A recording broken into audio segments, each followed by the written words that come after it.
চট্টগ্রামের পটিয়ায় পল্লী বিদ্যুতের সাবেক কর্মী ইসরাফিল দুর্ঘটনায় এক হাত ও এক পা হারানোর পর ভিক্ষাবৃত্তি করে জীবন চালাতেন। সম্প্রতি তার মৃত্যুর পর 4 কন্যা সন্তান নিয়ে চরম মানবেতর অবস্থায় পড়েছে তার পরিবার। চট্টগ্রামের পটিয়া থেকে মোর্শেদ আলমের প্রতিবেদন, জানাচ্ছেন মোস্তফা কামাল তোহা।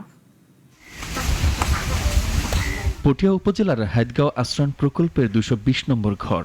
ছোট এই ঘরেই বসবাস করতেন ইসরাফিল। এখন সেই ঘর জুড়ে শুধু শূন্যতা, অনিশ্চয়তা আর দীর্ঘশ্বাস।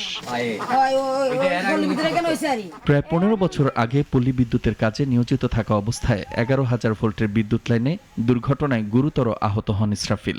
এতে তার একটি হাত ও একটি পা বিচ্ছিন্ন হয়ে যায়। এরপর আর স্বাভাবিকভাবে কাজ করতে পারেননি, বাধ্য হয়ে বেছে নেন ভিক্ষাবৃত্তি। গত 11 জুন স্ট্রোকে মৃত্যু হয় ইসরাফিলের। তার মৃত্যুর সঙ্গে সঙ্গেই বন্ধ হয়ে যায় পরিবারের একমাত্র আয়ের পথ। তার স্ত্রী 4 কন্যা সন্তানকে নিয়ে চরম সংকটে পড়েছেন। অ্যাক্সিডেন্ট হয়ে গেছে, এতে আমার আম্মা অনেক সেবা করছে। এরপর যে আমার বাবা কিছু কটা হয়েছিল, উনি কাঁঠাল খেয়ে স্ট্রোক করে মারা গেছে। পাশে দাঁড়ানো লোকটাই চলে গেছে, তখন আমার পরিবারটা একদম ভেঙে গেছে।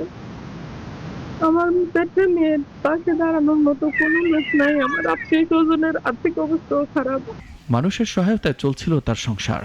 বড় মেয়ের বিয়ের জন্য নেয়া এনজিও ঋণের বেশিরভাগই এখনও বকেয়া। স্থানীয়দের অভিযোগ, ইসরাফিলের মৃত্যুর পর পরিবারটির কাছে কোনো সরকারি বা বেসরকারি সহায়তা পৌঁছায়নি। কেউ আসে নাই, উনি কোনো সাহায্য পায়নি। অনেক কষ্টতে চলতেছে। এখন যতটুকু সাহায্য এবং সহযোগিতা করার দরকার আমি করব। এর আগে ইসরাফিল টাকা আপাতত আমি ওরে সর্বোচ্চ সহযোগিতা করে গেছি। তবে বিষয়টি জানার পর প্রয়োজনীয় ব্যবস্থা নেওয়া হচ্ছে বলে জানিয়েছে উপজেলা প্রশাসন। সরকারিভাবে যেসব সামাজিক সুযোগ সুবিধা সম্ভব ওনাদেরকে দেওয়া, বিধবা কার্ড বা ফ্যামিলি কার্ড, এগুলো আমরা আমাদের পরিবারকে দেওয়ার জন্য আমরা চেষ্টা চালাবো। এছাড়াও ওনার যে ছেলে মেয়ে আছে তারা যাতে স্কুলগুলোতে বিনা বেতনে পড়তে পারে, সেই বিষয়টা আমাদের খেয়াল রাখবো। অসহায় পরিবারটির পাশে সরকার ও সমাজের বিত্তবানদের এগিয়ে আসার আহ্বান জানিয়েছেন স্থানীয়রা। মোস্তফা কামাল তোহা, নাগরিক।